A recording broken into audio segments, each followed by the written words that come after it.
नमस्कार। एससीजे लाइव में आपका स्वागत है। आज हम लोग इकोनॉमिक्स क्लास 9th का चैप्टर 4 का ऑब्जेक्टिव क्वेश्चन देख रहे हैं। ये सारे बहुत इंपॉर्टेंट ऑब्जेक्टिव क्वेश्चंस हैं, आप इसे ध्यान से देखें। आपके बोर्ड एग्जाम्स जो 1-2 मार्च को प्रस्तावित हैं उसके लिए है। ध्यान से देखते हैं। पहला क्वेश्चन आपके स्क्रीन पर है, लक्षित सार्वजनिक वितरण कब प्रारंभ किया गया? लक्षित सार्वजनिक वितरण जो है 1997 में प्रारंभ किया गया था। कब प्रारंभ किया गया था? 1997 में। सवाल नंबर 2 है, अन्नपूर्णा प्रणाली कब लागू की गई? अन्नपूर्णा प्रणाली कब लागू की गई? तो अन्नपूर्णा प्रणाली जो है, अन्नपूर्णा प्रणाली के तहत जो बांटी जाती थी सामान, उसे सन 2000 ईस्वी में लागू की गई। कब लागू की गई थी? तो सन 2000 ईस्वी में। आगे, अन्नपूर्णा प्रणाली का लक्षित अन्नपूर्णा प्रणाली का लक्षित समूह क्या है? लक्ष्य, उसका समूह का उद्देश्य क्या था? तो दीन वरिष्ठ नागरिक। क्या था? दीन वरिष्ठ नागरिक। अगला सवाल है, मौसमी भूख किस क्षेत्र में प्रचलित है? तो मौसमी भूख जो है ग्रामीण क्षेत्र में प्रचलित है। यानी जो मौसमी भूख है, मौसमी भूख का मतलब कि मौसम के अनुसार किसी मौसम में बहुत अच्छा खाना मिल जाता है और किसी इलाके में किसी मौसम में बहुत कम खाना मिल पाता है। ये भूख जो है वो ग्रामीण क्षेत्र में ज़्यादा प्रचलित है। आगे बढ़े। आगे क्वेश्चन कह रहा है, पीडीएस, आप जाते होंगे राशन उठाने के लिए राशन की दुकान में, उसी दुकान को पीडीएस कहा जाता है और वहाँ आप लिखे देखे होंगे इसका फुल फॉर्म। इसका फुल फॉर्म होता है सार्वजनिक वितरण प्रणाली। क्या होता है? सार्वजनिक वितरण प्रणाली। ठीक है। अगला सवाल, जिस मूल्य पर भारतीय खाद्य निगम किसानों से खाद्यान्न खरीदता है उसे क्या कहते हैं? भारतीय खाद्य निगम, जो भारत सरकार द्वारा खाद्य खरीदा जाता है उसे कहा जाता है और उस मूल्य को अधिकतम समर्थन मूल्य कहते हैं। अधिकतम समर्थन मूल्य कहते हैं, नहीं सॉरी, उससे हम लोग न्यूनतम समर्थन मूल्य कहते हैं। अधिकतम समर्थन मूल्य तो ज़्यादा हो जाएगा ना, न्यूनतम समर्थन मूल्य कहते हैं। अगर आप ध्यान दिए होंगे तो अभी किसान आंदोलन चल रहा है और उस किसान आंदोलन में एमएसपी की मांग की जा रही है। इसी एमएसपी को मिनिमम सपोर्ट प्राइस कहते हैं या समर्थन मूल्य कहते हैं। तो न्यूनतम समर्थन मूल्य उसे कहा जाता है जिस मूल्य पर सरकार धान या चावल या कोई भी खाद्यान्न खरीदती है। अगला सवाल, सरकार की कौन सी एजेंसी किसानों से अधिक के गेहूं का क्रय करती है? अभी देखिए सवाल पूछा, सवाल बदलने में देर नहीं लगता। अभी देखिए ध्यान से, बोला था कि जिस मूल्य पर भारतीय खाद्य निगम, कौन खरीदता है? भारत का एजेंसी, सरकार का एजेंसी का नाम क्या है? भारतीय खाद्य निगम। तो सवाल पे ध्यान दीजिएगा, सवाल कभी कभी घुमा के पूछता है और आप कहते हैं इसका आंसर हमें आता ही नहीं है। आंसर आपको आता है। देखिए सवाल क्या कह रहा है, सरकार की कौन सी एजेंसी किसानों से अधिक के गेहूं के चावल का क्रय करती है? तो उसका नाम है भारतीय खाद्य निगम। क्या नाम है? भारतीय खाद्य निगम। आगे सवाल है,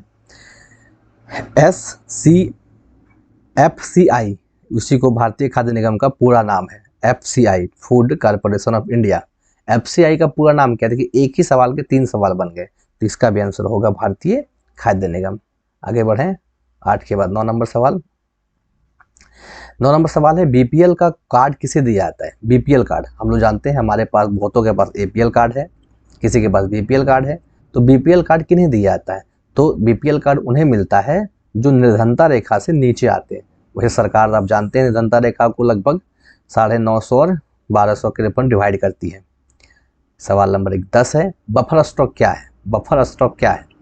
बफर स्टॉक का मतलब क्या होता है? सरकार द्वारा अधिप्राप्त अनाज का भंडार। अगर कोई सरकार अधिक अनाज का भंडार कर लेती है तो उसे हम लोग बफर स्टॉक कहते हैं।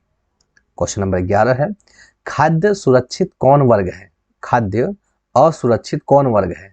खाद्य असुरक्षित यानी जो खाद्य है वो असुरक्षित किस वर्ग के लोग रहते हैं? तो भूमिहीन किसान, श्रमिक, ये भी रहते हैं, इसमें खाद्य सुरक्षा रहता है। कोई जरूरी नहीं किसी पर खाद्य हो। पारंपरिक दस्तकार, कामगार, क्योंकि किसान इसका अपना जमीन नहीं होता है तो वो भी खाद्य सुरक्षित रहते हैं। और निराश्रित तथा भिखारी, निराश्रित जिसको जो आश्रय में नहीं रहते, और भिखारी, ये सारे लोग खाद्य असुरक्षित कैटेगरी में रखे गए हैं। इसलिए इनमें से सभी होगा। क्यों? क्योंकि इन सारे लोगों के पास अपना खेत नहीं होता है।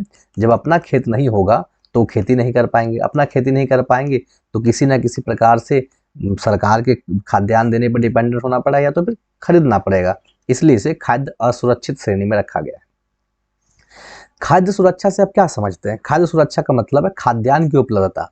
अगर बड़े मात्रा में खाद्यान्नों की उपलब्धता होने लगे, बड़ी मात्रा में खाद्यान्न की उपलब्धता बढ़ जाए, तो उसे हम लोग कहते हैं खाद्य सुरक्षा। ठीक है।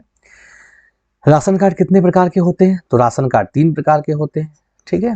राशन कार्ड कितने प्रकार के होते हैं? तो राशन कार्ड 3 प्रकार के होते हैं। राशन प्रणाली कब शुरू हुई? भारत में राशन प्रणाली कब शुरू हुई, यानी राशन देने की प्रणाली कब शुरू हुई? तो 1940 के दशक में शुरू की गई थी। अंग्रेजों के द्वारा ही शुरू की गई, 40 में शुरू की गई थी, और उसके बाद ये प्रणाली लगातार चलते आ रही है। क्वेश्चन नंबर 15 है ICDS। ICDS का पूरा नाम क्या है?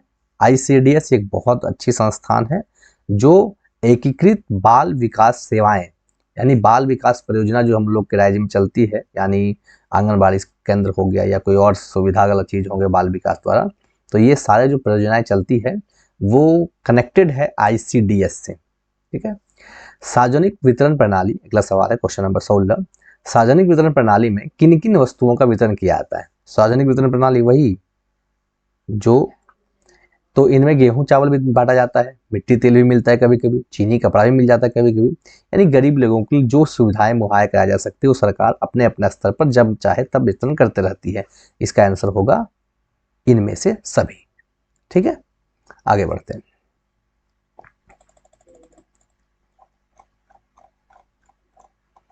यहाँ नहीं है।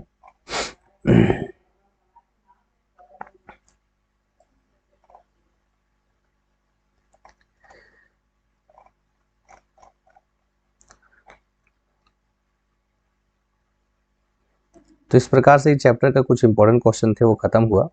अब सब्जेक्टिव क्वेश्चन थे, सब्जेक्टिव हम लोग डिस्कस नहीं करेंगे, क्योंकि सब्जेक्टिव डिस्कस करेंगे तो वीडियो लंबा हो जाएगा और हमें वीडियो लंबा बनाना नहीं है। चलिए आज की वीडियो में इतना ही, मिलते हैं नेक्स्ट वीडियो में। Thank you.